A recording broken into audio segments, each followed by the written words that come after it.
back to a new video. Today I'm going to be doing the mid-year book freakout tag. I will have the creators of this tag linked in the description. And because I want to talk about as many books as I possibly can, I have decided not to double up on any of these questions and not to repeat my answers except for one book. I will be mentioning one book twice because it's just that great. So there's 15 questions in this tag, so let's just get right on into it. Question number 1 is best book you read so far in 2018. The best book that I read so far is my new favorite book of all time, and that is Neverland by Margaret McGovern. I did talk about this in my June wrap-up, so I'll have that link down below as well. But this is a mental health book with some Peter Pan elements, and I absolutely loved it. I will recommend picking this one up if you're into mental health book. I will put a trigger warning for self-harm, suicide, eating disorder, unhealthy relationships, but it does focus a lot on the recovery aspect. And if you want to hear more about my thoughts or more about the book's about, you can check out my wrap-up. Question number 2 is the best sequel you read so far this year. The best sequel I read so far is Legendary by Stephanie Garber, and this is the sequel to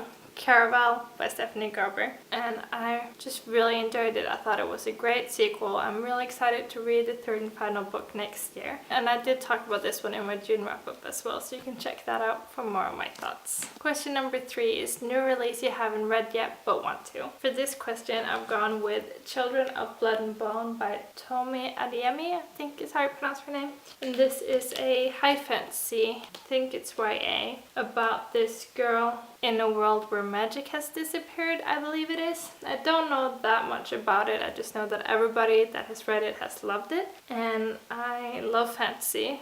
Half of the books I read this year has been fantasy. It also has a beautiful matte, beautiful naked cover. Everyone on Booktube that I trust that have read this have loved it, so I just think that I will love it as well, so I'm very much looking forward to reading this one. Question number 4 is most anticipated release for the next half of the year. My most anticipated release is Misfits by Jen Kalonita, I believe is how you pronounce her name, and this is a spin-off series to her Fairy Tale Reform School series, and I'm just really excited because I've loved that series. I'm excited to see what she's going to do in this spin-off series. And that one is a middle grey fairy tale retelling sort of story, so I'm very much looking forward to that one. Question number 5 is biggest disappointment. My biggest disappointment this year has been You by Carolyn Kepnes, and this isn't a bad book. I did give it 3 stars, so it was just okay. I just thought that I would not necessarily like it more, but I thought the reading experience would be more enjoyable. I thought I would be more hooked, because this is about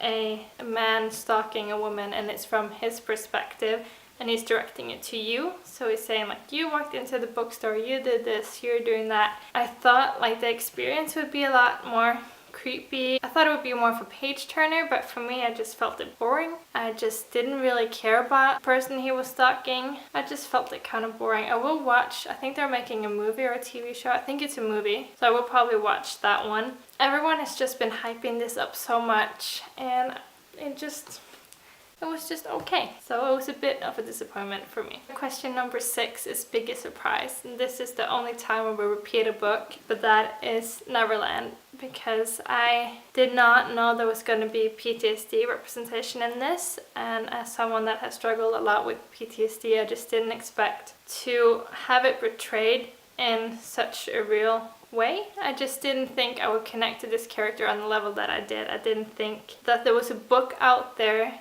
that would represent my struggles 100%, but I literally feel like this represented everything I struggle with. Our main character Kit, just the way she deals with stuff and her panic attacks and her night terrors, it was like reading about myself. I did not think I would ever feel like that in a book. I didn't know that you could feel like that from reading a book, so I was definitely surprised in that way that I did think I would like this going into it, because I like reading about mental health and I like Peter Pan, but I did not think that I would find a character that would represent my mental health almost 100%. So this was definitely my biggest surprise. Question number 7 is favorite new author, either a debut author or a new to you author. So this author that I'm going to be talking about is not a new author, but she's new to me, and I'm really late to the game because that is Holly Black. This is the first Holly Black book that I've ever read. I got it in a Fair Loot box, I believe was the January box. It's about Fae, and I never read a book about Fae before, and it was just really good. It had a lot of political intrigue, and I loved it. And a lot of people recommend Holly Black's books, and I'd never picked one up, so luckily I got one in my Fair Loot and I really liked it. This was a 5-star read for me. I definitely will be picking up more of Holly Black. I will definitely be continuing this series. I am highly anticipated The Wicked King that comes out in January of 2019, which is the sequel to this book, and I believe it's going to be a trilogy. I definitely want to read more of her writing, and I'm sad that I didn't get introduced to her earlier. Question number 8 is newest fictional crush. So the book I'm choosing for this one is actually a book that I first read last year, but I reread it this year, and I haven't had a new fictional crush since I read this the first time.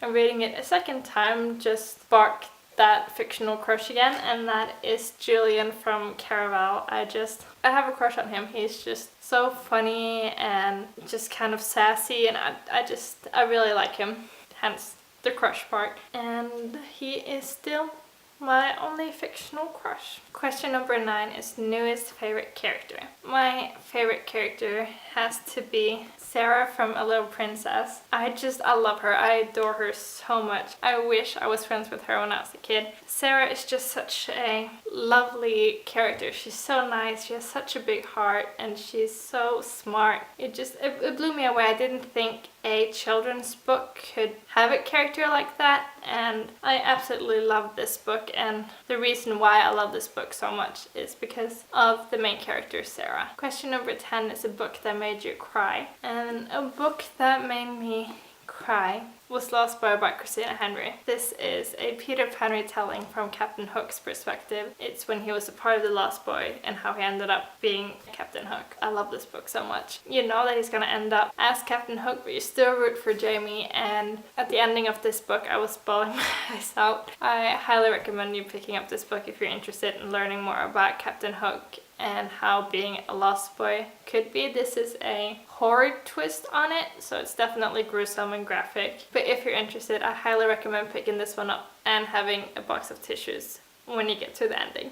Number 11 is a book that made you happy. For this one, I chose Simon vs. the Homo Sapiens Agenda by Becky Albertalli. This one, it just made me happy. I don't really have anything else to say. It's about this guy Simon, and he's gay, but he's not openly gay, and he's talking to a character that we know as Blue. So he's talking to this character Blue over email, but they don't know who the other person is, and it's just really cute, and it's about him discovering his sexuality, it's about friends, it's about love, and it's a really cute contemporary. It just made me happy to read. I really like this character, I really like Becky Albertalli's writing, and it definitely put a smile on my face. Question number 10 is favorite book to movie adaptation that you watched this year. I'm not sure if I watched any movies that are based on books this year, because I don't watch a lot of movies, but I did watch a TV show which was Big Little Lies, and that TV show was so good. The book is also amazing. Honestly, I like them both. I did read the book before I watched the show, so I knew everything that was going to happen, but I still enjoyed it so much. So I think they're actually making a second season, and I think it comes out in 2019, so I'm really excited for that one. I read that the author is actually helping writing the second season, so hopefully it'll be as good as the first season, and yeah, that is definitely my favorite so far. Number 13 is favorite video you've done so far this year. Well, as of filming this one, I only have one video up, and that is my new to Booktube tag, and that's my favorite video, I guess, by default, but I also really love it because I got so many amazing comments, and I just just got such a warm welcome into the community. So even though I haven't posted any more videos, I don't actually have any other ones to choose from, I still love that video just because I got introduced to a lot of amazing people and I just got such a nice welcome into the community, and that meant a lot to me. Number 14 is most beautiful book you bought this year or received. I'm gonna go for one that my boyfriend got me when I went to visit him, and that is The Knife of Never Letting Go by Patrick Ness. This is the 10-year anniversary edition, so it has black sprayed edges and it's just completely black. I also really like the end pages. It's just so pretty, and I think the whole trilogy came out in this edition, so when I read it, if I like it, I'll definitely pick up the other two in this edition. It just looks so badass. I don't know, I really like the look of this. I don't know if you can see it. It has like writing on there in black as well. I think it's really pretty and it makes me want to read the book. So hopefully I will read it soon and be able to talk about it in a wrap up. And the last one is what books do you need to read by the end of this year? And for this one I have To All the Boys I've Loved Before by Jenny Han. The reason why I really want to read this year is because there's a movie coming out, I believe in August, and I want to watch it because it looks really cute, but I have to read the book first. I'm not sure if you have to read the entire trilogy or just this book in order to watch the movie, but I'm definitely starting out with this one if I like it, and I can continue on with the other two books in the series. So hopefully I will get to it this summer because I don't read a lot of contemporaries, but hopefully because it's summer, maybe I will feel like reading this one, and I'm hoping to have read it before the movie comes out in August. So that was it for my mid-year book freakout tag. If you enjoyed hearing me talking about books, then you can subscribe and I will see you in my next one. Bye!